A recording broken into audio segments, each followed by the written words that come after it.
If you live in Tennessee, it's a good day to celebrate. Honestly, I think if you live anywhere in the United States, it's a good day to celebrate. And it's not just to celebrate a win for gold and silver, but it's a win for you, the citizens. I'll explain as we explore.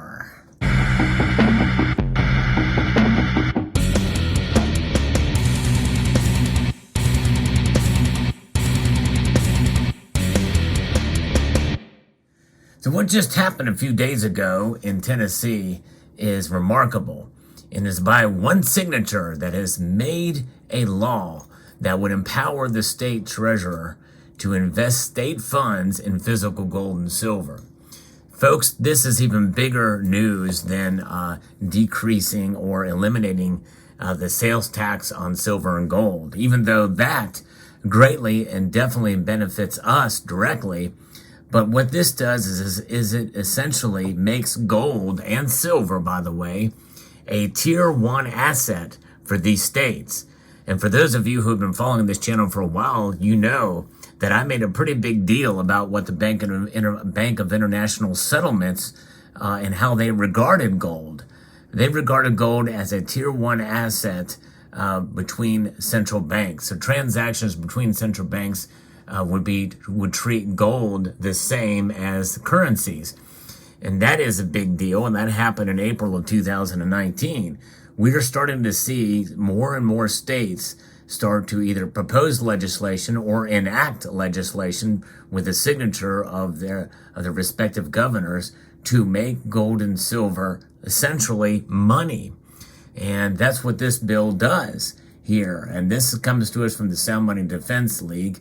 And this is a big deal, folks, and I've been covering these stories, and actually I've missed some other stories about some of this stuff as I go through the lower chambers, and we're going to talk about some of that in this video, but this is something that has now been signed into law, and it is a big deal.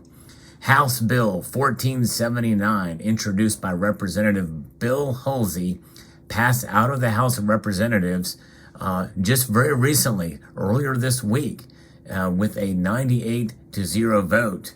And then, actually it was last week, then a week later, the same bill received a 33-0 vote in the Senate. Folks, that's unanimous. That's right. In an exclusive comment to the Sound Money Defense League, Representative Halsey said, "Gold and silver have been real currency for the past 5,000 years." Now, I want to stop right there because gold and silver, folks, they're more than just currency. In fact, right now, they are not currency. In fact, that is the last thing that they are is currency, unless they come in the form of like a gold back, where it is utilized as a currency recognized in the state as sound money. These can transact in states. But nonetheless, these metals, gold and silver, in the form that you see them here, at one point did circulate as currency, but they are indeed money. And currency really, in a sense, to some extent, can be somewhat interchangeable because currency does have a value to it and a store of value. But gold and silver being the ultimate store of value, they have been money for the past 5,000 years. But not all money circulates as currency, and that's the difference here. And so passing HB 1479 not only provides a hedge for the state, but gives us varied options while facing a shrinking dollar. In other words, a shrinking value of this, the dollar, and also protects against the threat of central bank digital currencies. And for those of you who have been paying attention to this channel, you'll know that I've been up to speed and talking about the news with regards to central bank digital currencies as well. It's a real problem. In fact, right now, this legislation is so important, and I'm glad it passed before April, because April is when the new FedNow exchange system will be legitimized by financial institutions to be able to be enacted in July. This FedNow system means that all transactions will be that are not physical cash will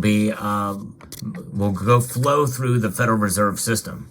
That's called FedNow, and that's going to apparently supposedly speed up transactions, but already right now, it's all but instantaneous.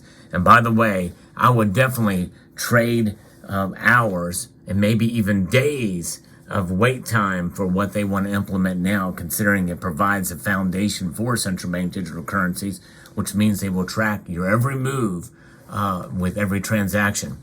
And for those of you who say, well, they can already do that now, these financial institutions can. Yes, they can. But however, the federal government and the Federal Reserve is not involved in that process now. This opens that door for them to be involved in it. Now, moving ahead with what this story is talking about and why this is so important is passing with strong grassroots support and backing from the Sound Money Defense League and Money Metals Exchange. The bill defines bullion and specie and provides that subject to appropriation, the state treasurer may purchase and sell gold or precious bullion or specie that will be directly owned by the state and in the custody of the state treasurer. Additionally, the twin bills would allow the state treasurer to make and enter into contracts, trust instruments, agreements, and other instruments with a person to effectuate this section, including but not limited to financial institutions, accountants, auditors, attorneys, consultants, and other contractors. Lastly, the measure calls for physical gold and precious metal purchased under these acts to be custodied by the state treasurer in a state depository. Yes, that's right. Just like other states like Texas have their own depositories, Tennessee will have one as well. This is good news, folks. They'll have their own central bank, essentially. It'll be maintained in a vault within the state depository's banking facilities in accordance with accepted industry standards for secure storage, and within the geographical boundaries of Tennessee. That's important, folks. You want to talk about states' rights. You want to make sure if you're going to have something that your state is heavily involved in, you want to keep it in the boundaries. Now, it just goes to show you, too, if you don't hold it, you don't own it.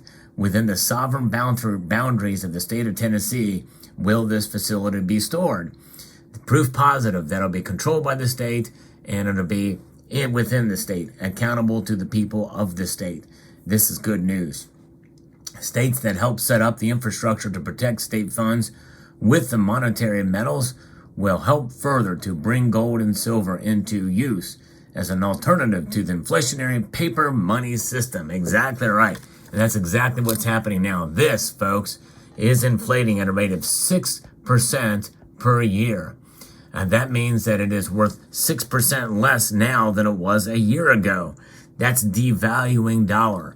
And even though the dollar strength is high, and by the way, it's declining, it's been declining for a couple of days now in spite of the Federal Reserve raising rates, we very well could run into a stagflation situation. And these states are prudent and to protect themselves in this measure. And that's where we're going to see an action for change. I've actually contacted representatives in my locality, and I tell you what, it is something everybody should do. Contact your representatives, your senators in your states. That's where it begins. Government that's closest to the people is the most accountable and to the people. And that is where we should address our focus.